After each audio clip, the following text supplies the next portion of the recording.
Hello and welcome to episode 34 of the Made by Me Meadow podcast. My name is Catherine and this is mostly a knitting podcast, although I do sometimes talk about other things. Some extra crafts have been creeping in recently, but I'm still predominantly a knitter. And yes, welcome, a huge welcome to you if you're new here, and a very warm welcome back if you're revisiting. Today we've got lots of things to talk about, finished objects and some new crafts and things. But yes, as I said, my name is Catherine and I live over on the western side of Germany, not too far from the Netherlands, not too far from Dusseldorf, that kind of little corner. And I've lived here for quite a long time now with my partner. He's originally from this area, although technically he is Greek. But yes, this is my permanent home. And it's a beautiful sunny day today. I'm not sure I made a good decision wearing this jumper. We shall see. So yes, grab yourselves a drink, settle in, and let's get started and talk about some finished objects. And but yeah, first of all, what I'm wearing.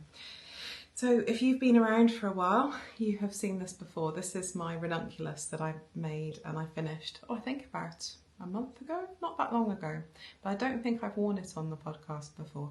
I think I just showed it to you.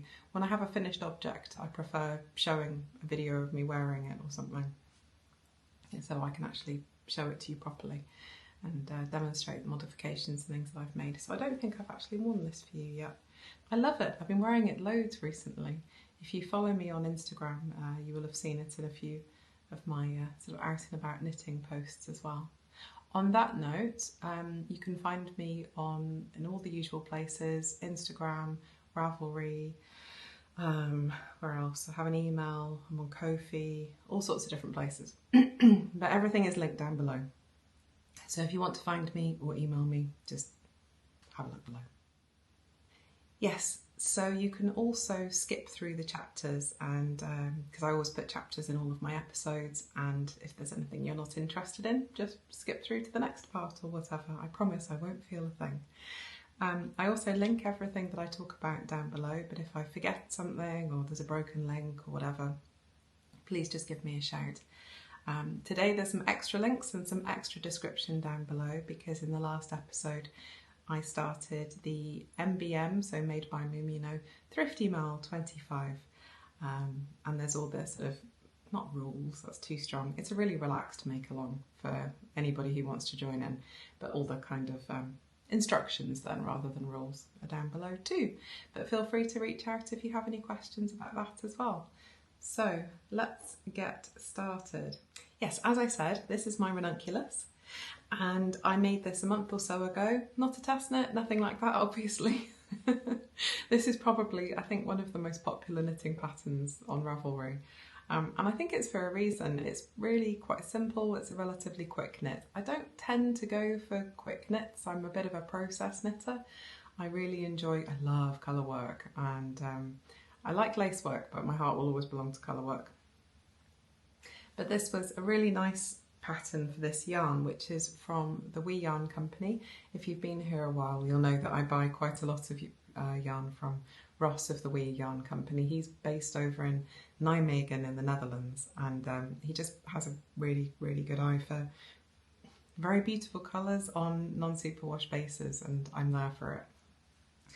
So this is his Ard DK base, and it's very soft and squishy, very plump. And this colourway is called Generic Sweet Reference, which I enjoyed.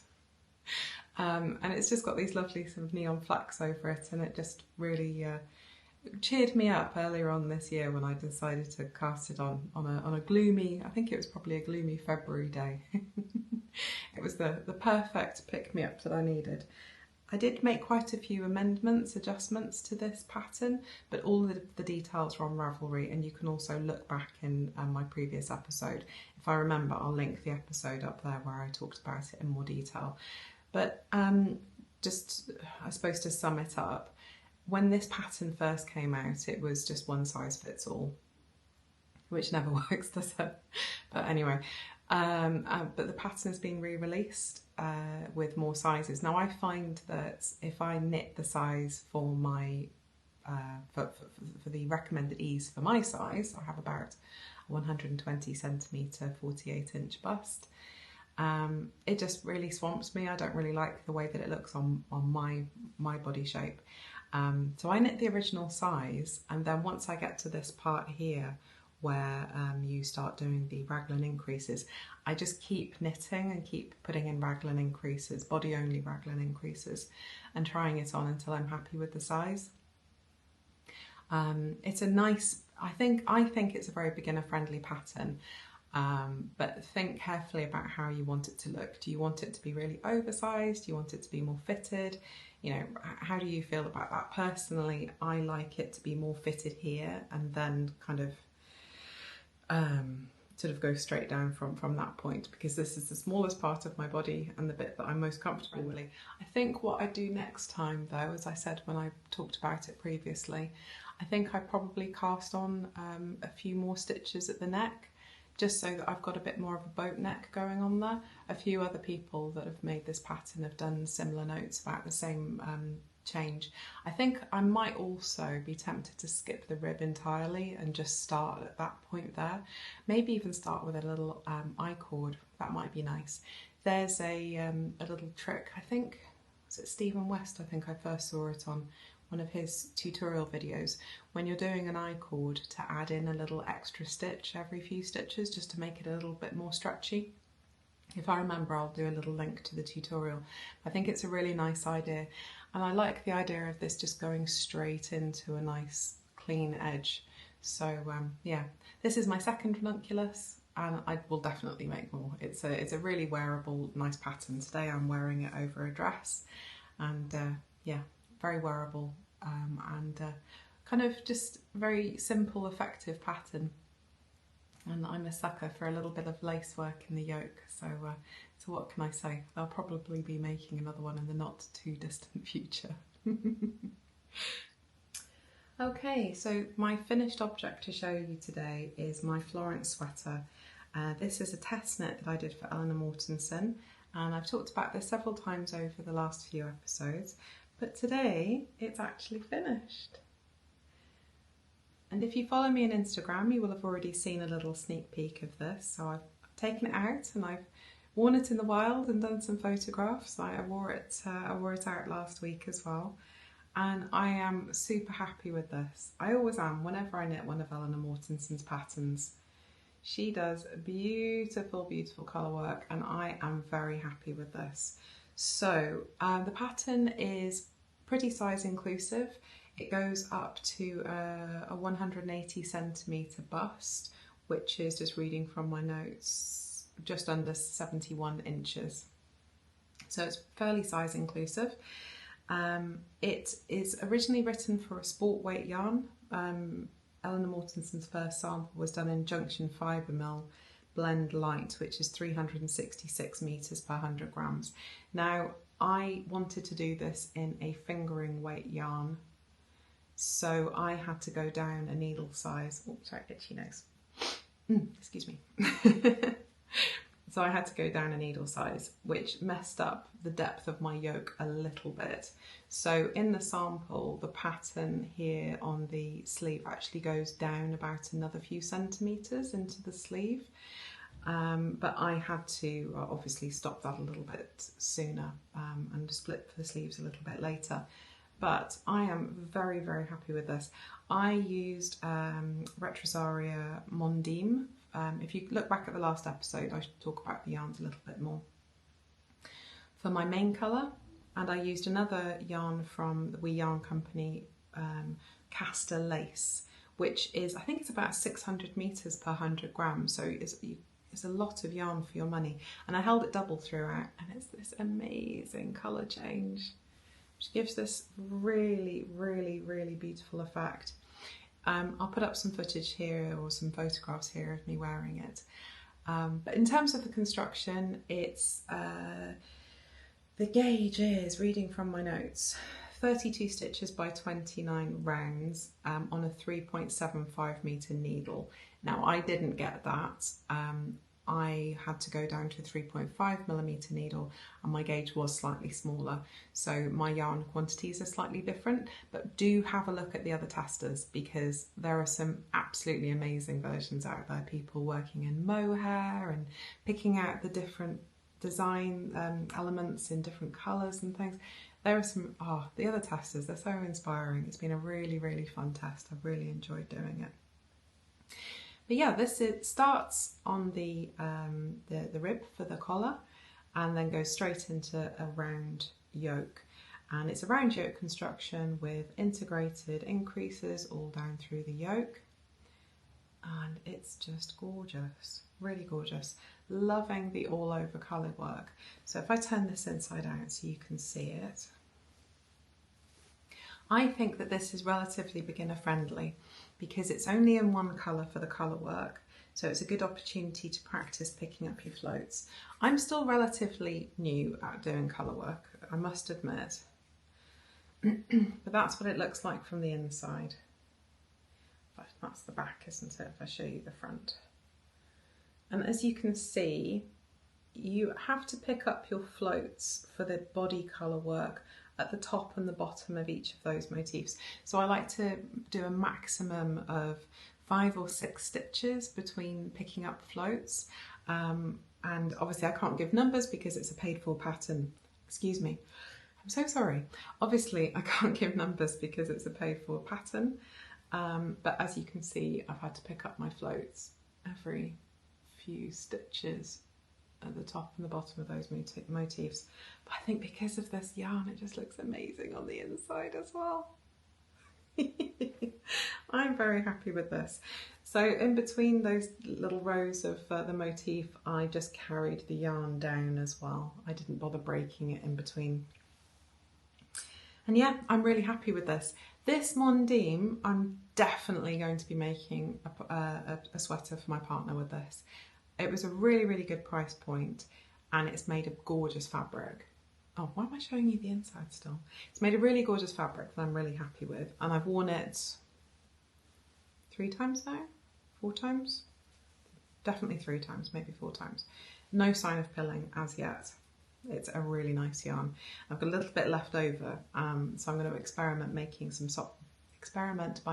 socks with it and see how I get on, because there's no nylon in it. It's a non-superwash yarn, but it's sold as a sock yarn, so I'm curious to see how it works. But yeah, it's gorgeous. Look at that texture. Such a nice yarn. So yes, this is the Florence sweater. All of my notes are on Ravelry. I made it a little bit shorter than the pattern recommended, but if you know me, I'm quite short in the body. And I tend to wear things with skirts and dresses, so I think it just fits my aesthetic a little bit better to have it a bit more cropped. But yeah, go and have a look on Ravelry and have a look at all the other testers' versions as well. And as I said, I think this is going to be out in the first week of July. So yeah, this is the Florence sweater from Eleanor Mortensen, and I'm in love. I just wish it wasn't so warm because I'd wear it again today, but anyway, there we go. Okay, the next thing I've got to show you is a WIP. Now, a couple of episodes ago, I don't think it was in the last episode, I showed you a little camisole top that I was making out of linen. It's now been frogged. So it was held double, so my partner really kindly helped me to rip it back, and now I've got lots of yarn bath, if I'm totally honest, in this little. How gorgeous is this? I love anything with moomins and anything with puffins on it. I must have shown you this several times before, but it's just so cute. Anyway, yes, so I frogged the camisole that I was making. It was far too big for me. I don't know what I was thinking when I picked the size. And it was really heavy because I was holding the linen double, and it was on quite I think it was a 4mm needle, but it was very heavy, and I just wasn't really enjoying the fabric. I'd almost finished it, but I thought, you know what, if I finish this and I don't like it now, I'm never going to wear this, so I'm better off cutting my losses and just frogging it. I think that's probably quite a good rule of thumb for myself anyway. If I'm not really feeling it while I'm knitting it, trust that feeling and just frog it. Because otherwise you'll end up I'm going to end up, yeah. I end up with things in my drawer that I never wear, and there's quite a few tops that come under that sort of category, and it's not necessarily the pattern, sometimes it's the yarn that I've used, or I was experimenting a couple of years ago with lots of different types of plant-based fibres, and not all cottons are created equal, and while something might be really nice when it's first done, then as it wears, and there's a couple of cotton tops that I've made that I'm not 100% happy with. Patterns are lovely, but it's the fabric that I've made that I'm not 100% happy with. But I've got myself a new loom that I'm going to talk about later, and I'm seeing lots of dishcloths made with reclaimed cotton in my future. But anyway, we'll talk about that later. So right now I've got a bag full of this. This is my lovely local yarn shop. Die Geschenkewerkstatt is run by a lovely woman called Iris. She's so kind, she's so helpful. And she had a few of these balls of BC Garn Lino lurking about. And I love this colour.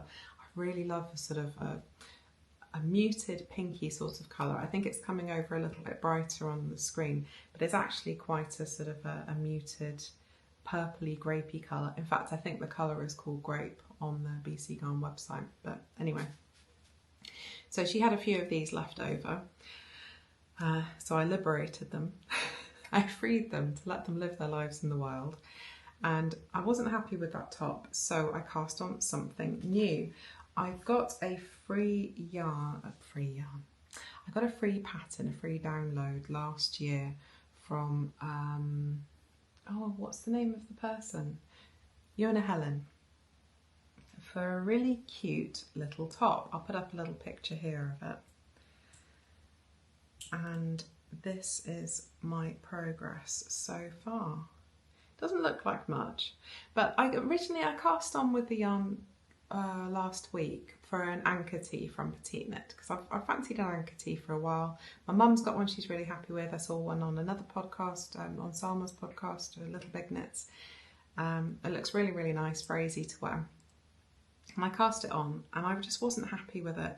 This linen is very thin, and I felt like I wouldn't be able to wear the top without wearing something underneath it. And I didn't want to go down a needle size. I wanted to put some short rows in, but yeah, I wanted to put some short rows in, and to be honest, I just wasn't really feeling it. And I'd done a couple of the rib sections on the anchor tee, and I just wasn't feeling it was a good fit for this yarn. So I ripped it back, and I thought, instead of fighting against the fact that it's very thin and open, let's lean into it and find a pattern that requires it to be open. So this is the Selja by Scheuner Helen, and I got it as a free download. I think it was a little promotion that they were doing from Liner magazine last year, but it is a paid for pattern. It's not desperately size inclusive, I must say. If I get the notes up, yeah, it fits up to 154 centimetre bust, so it's not the most size inclusive. However, even though it's a paid for pattern, it is just a raglan. It's all it is. It's a really simple raglan done in a garter stitch. So you cast on and you start doing knit rows and purl rows, knit rows and purl rows, and you put in a raglan. And to be honest, if you put in a raglan, you can make it whatever size you want. As long as you keep trying it on and you have an idea of this depth here of what you like before you need to split for the sleeves, you'll be absolutely fine. So don't ever be afraid to adjust a raglan, because you just keep going until you don't want to do it anymore. Also, if you need body increases to accommodate your bust or something, but you don't want to have arm creases, just do body increases. So make sure that you just do your increases on this side of your stitch marker for your raglan. So yeah, not the most size inclusive pattern, but it's really in keeping with my theme for the Thrifty Mile this year, which, as with last year, is reusing patterns that we've had for ages, reusing yarn that we've had for ages, finishing off projects or whatever. So this is reclaimed yarn, and it's a free pattern. For me, it was a free pattern, so this fits perfectly. This is done on 5.5mm needles, I think, or is it 5mm? Yeah, 5.5mm needles, so a US 9.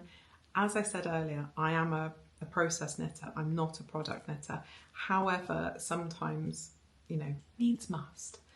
And I think this is going to be super cute over little vest tops and things like that as an extra little layer in the summer if I want a little cover up. So yeah, I'm happy with this. I think it'll be a relatively quick knit. Although I'm looking for something to sort of scratch that process itch at the moment, and I have an urge to do colour work. But yeah, I'll talk about that in a bit, I think. Okay, the only other thing that I will show you very, very briefly is my little handbag project, just because they're so cute. Gosh, actually maybe it's a bit difficult to show this to you. How cute is that? I'm just making a little pair of shorty socks out of leftover scrap yarns. This purple here, this is Jawoll from Lang Yarn. It's a really nice all-purpose sock wool, 75/25 breakdown. And I'm holding it and making these stripes with, I don't know what that is. I suspect it's West Yorkshire Spinners. And this is leftovers from Meadow yarn. I think it's one of their sock yarns. It's leftovers from an advent I had a few years ago. The only other advent that I've ever had. And I didn't even have it as an advent, I had it as a Christmas present, so I opened it all on Christmas Day. But anyway, but yes, I had this really cute little leftovers and I'm just making those, and the colour combination is really making me happy. So I thought I would show that to you very quickly. I mean, how gorgeous is that? It's really cute. So that's my current handbag project. But other than that, I haven't got anything else to talk to you about today. I'm thinking of casting on some serious colour work. I'm giving myself a little break from test knits at the moment because there's a lot going on in my sort of personal life at the moment. A really close family member is going through some radiotherapy and things, and it's quite distracting at the moment, to be honest. And I'm going to be having a lot of trips back to the UK to see family and stuff over the next few months. So I need something that I can pick up and put down that's not overwhelming, that I'm just going to really enjoy doing. And blankets come into that category perfectly. But it's summer here in the Northern Hemisphere and it's hot. A couple of days ago it was well into the mid-30s. So I need something that I can pick up and put down. So I thought about this. I bought this book when it first came out, The Knitted Fabric by Dee Hardwick. She's from the same part of the world that I'm from, because I'm originally from Wales in the UK, and I believe that Dee Hardwick lives near Abergavenny, which is very close to where my family are from. So I thought that I would make myself, well, make one for the house anyway, a large blanket. So how am I going to do this? Oh, I can show you that. So I'm thinking of making this. This is the Garden City patchwork quilt. Just wondering if there's, I'll show you that. And it's made of lots and lots of blocks of colour work. Now, Dee Hardwick, she's an absolute genius when it comes to colour work, and she makes the most beautiful patterns. And this pattern really appeals to me because you knit it in blocks and then you mattress stitch them together. So I think that it'll be a really nice pattern to be able to pick up and put down, knit one block and then leave it for a little while and then come back to it and knit another block. Also, I don't need to sit with an entire blanket on my lap in the middle of the summer, which is never a fun thing to do. So yeah, and as you can see, the way that she's made it is with all of these blocks with the same background colour and then different contrast colours. I'm thinking I might alternate the background colour as well. I've got lots of leftovers of various non-superwash yarns, mostly sort of woolly knit, that kind of thing, lots of Cooms, and I'm just thinking they would be perfect for this project. I'm thinking of alternating them to have a bit more of a patchworky feel. Also, if you have a look at the front here,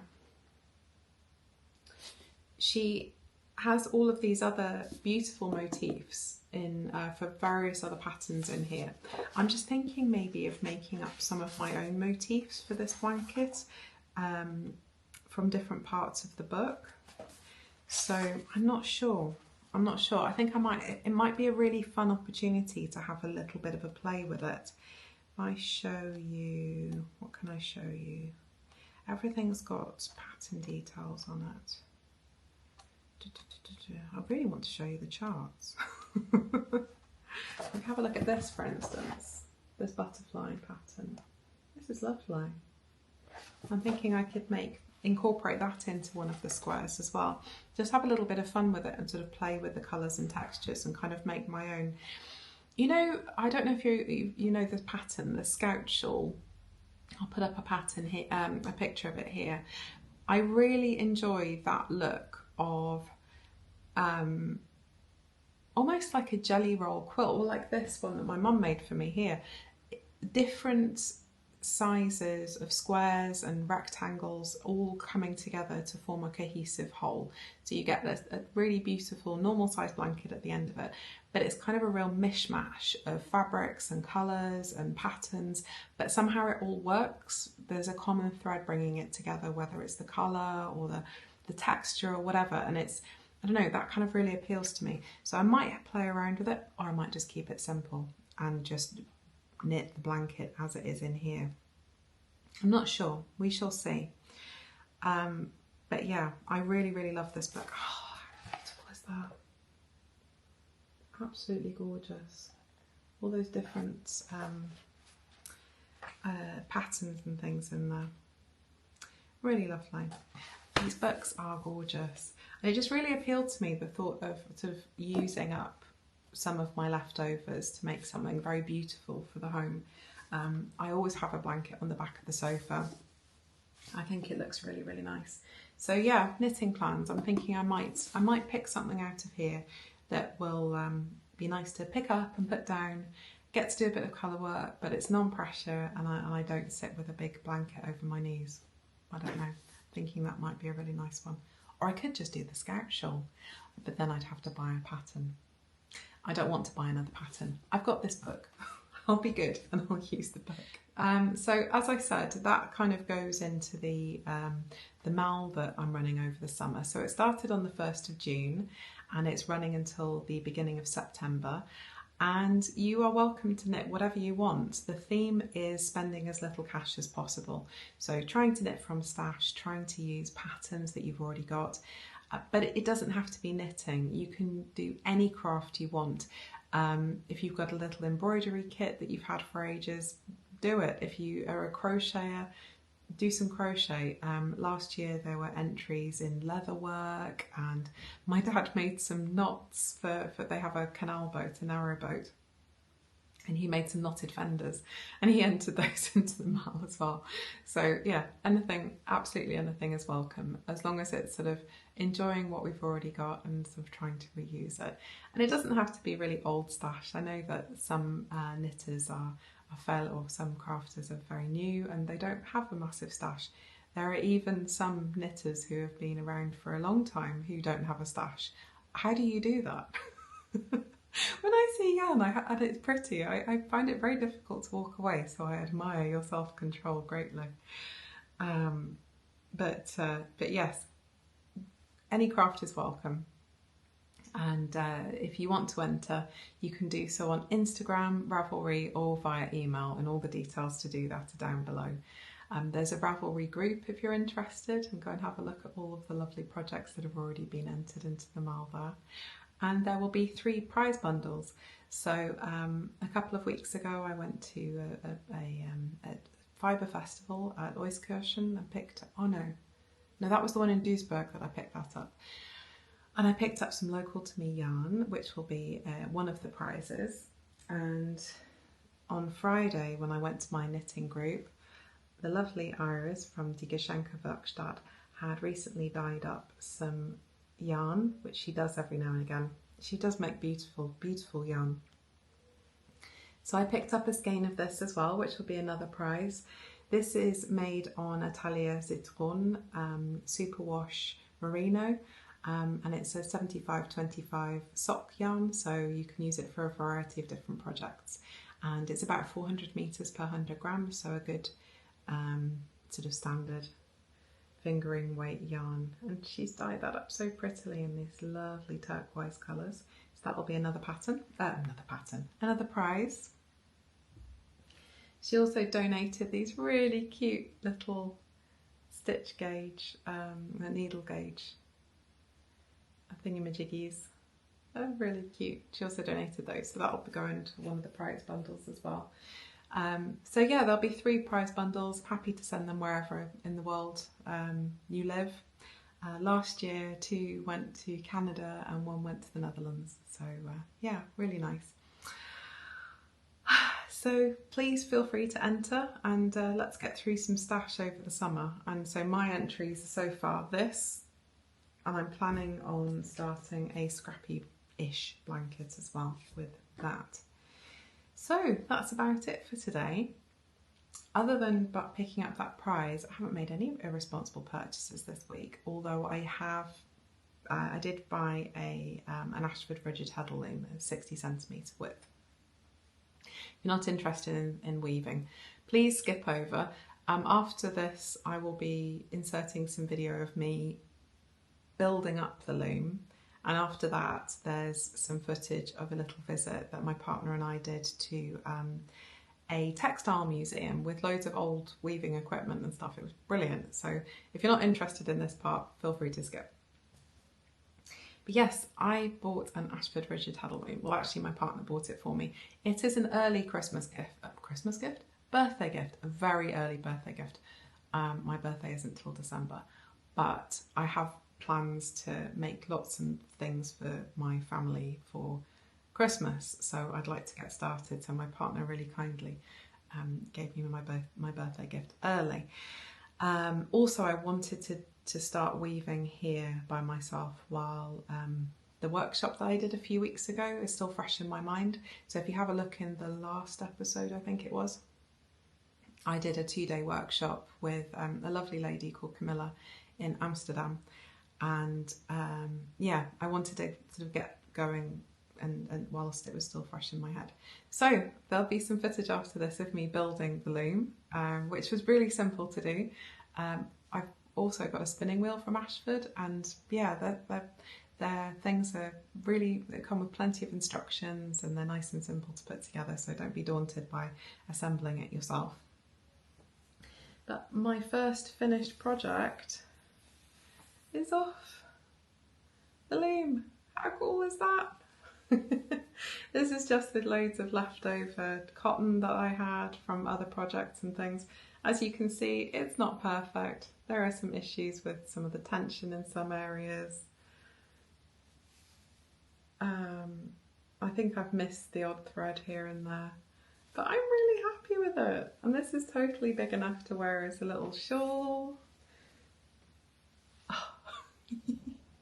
I made a thing! But yeah, it's totally big enough to wear as a little shawl, or it could be a table runner, or I don't know, whatever. Could, I suppose, even if it was a bit wider, it could be a beach towel, couldn't it? One of those Turkish style cotton towels. But I thought, do you know what, I'm going to go for it. And I set my warping peg up 2.5 meters away from the end of the loom to try and get a really nice long enough to do a pashmina. And I warped up the whole width of the loom, and then I realised that I'd bitten off a bit more than I can chew, because the kit, the only criticism I've got with the kit that you buy is that it only comes with 2 clamps, 2 table clamps, and whilst I was warping it up the loom, ideally I think I needed at least another 1 table clamp just to keep the loom, because as I was warping it, the loom was gradually turning just by a few millimeters, and it meant that on the one side the warp was a little bit looser than I wanted it. So I ordered an extra couple of table clamps, and I just warped up the loom again to make a little scarf from some leftover wool, and it was perfect.